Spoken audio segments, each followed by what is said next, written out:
नमस्कार मित्रों, मैं ममता वाजपेयी भोपाल से। मेरी रंग बिरंगी छत पर आपका स्वागत है। कुछ दिन पहले एडेनियम की सीड सोइंग की थी और मैंने वीडियो भी शेयर किया था, पूरा रिज़ल्ट बताया था। अब उस पौध को कहाँ रखें, क्या केयर करें। 1 महीने के आसपास की पौध हो गई है, तो सबसे पहले कहाँ रखें इस पर बात करते हैं। क्योंकि अप्रैल शुरू हो गया है, तेज़ गर्मी है, तो इसको ग्रीन नेट के नीचे रखें, छाया में, बस छनकर आती हुई धूप में लें।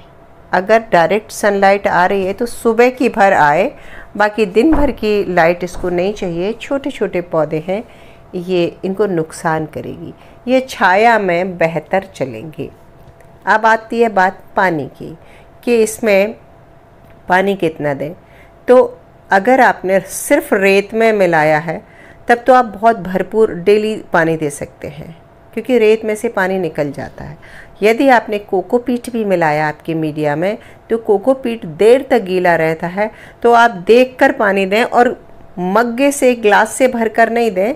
आप स्प्रे गन से पानी दें ताकि कोकोपीट बस मॉइस्ट हो जाए। जो ये सीडलिंग होती है, ये मेरी बड़ी वाली है, थोड़ी पुरानी है, तो जो छोटी सीडलिंग होती है उसको मॉइस्चर चाहिए होता है। जैसे ये बहुत छोटी है, अधिक गीलेपन से इसकी जड़ें गल जाएंगी। तो बस ज़्यादा कुछ नहीं करना। अब खाद की बात है तो आप 2-3 तरह की पौध देख रहे हैं। ये कुछ थोड़ी ज़्यादा बड़ी है और पुरानी है, और कुछ बहुत छोटी है। तो जो छोटी पौध है उसमें कोई भी केमिकल फर्टिलाइज़र नहीं डालना। मिट्टी बनाते समय हमने थोड़ा सा NPK डाल सकते हैं, बीज बोते समय नहीं।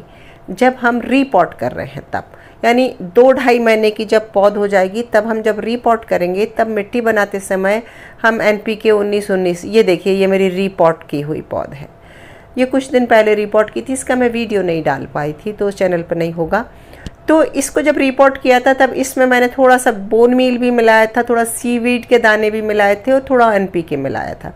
तो वो सब मिला के, और अब मैं इसको 3-4 महीने कुछ नहीं दूंगी।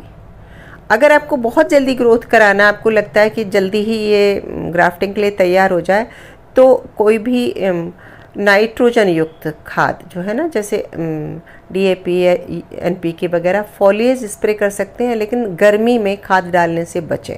और जितना छोटा पौधा होगा उतना खाद नहीं डालें, क्योंकि नुकसान हो जाएगा और पूरे पत्ते जल जाएंगे, मर सकता है।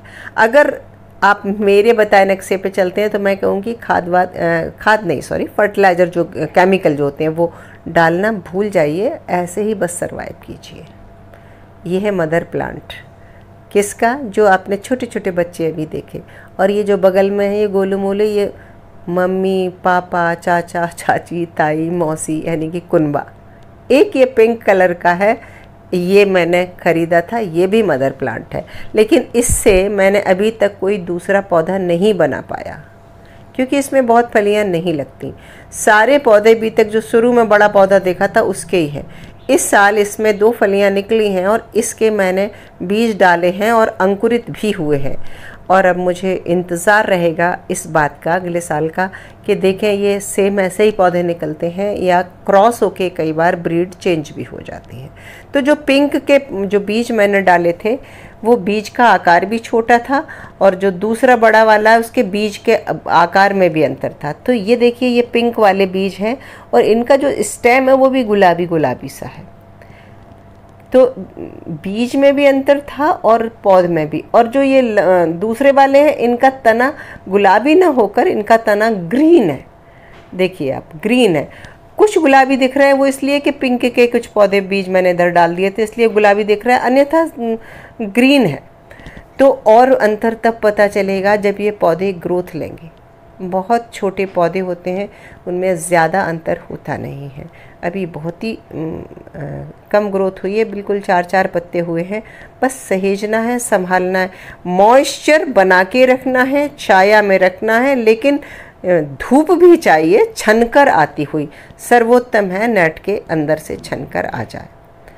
तो ज़्यादा कुछ ऐसा करना नहीं है। जब हम इनको एक एक कप में डिवाइड कर देते हैं तो ये अपने आप ही ग्रोथ लेते हैं।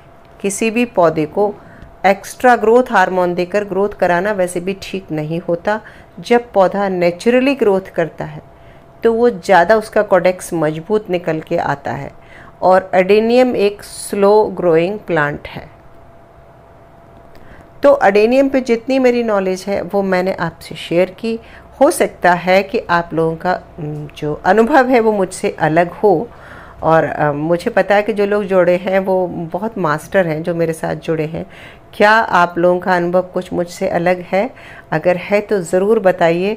और मेरी ये तरह तरह की पौध भी देखिए, और ये सारी उस एक मोटे वाले मदर प्लांट की है जो ओबेसम वैरायटी है, लेकिन उसके कलर बहुत अच्छे हैं। और इसकी ख़ास बात ये है कि ये साल भर फलता है, और ऐसे फलता है, साल भर फूलता है, और इतना फूलता है जैसे कि भर भर के गुच्छे।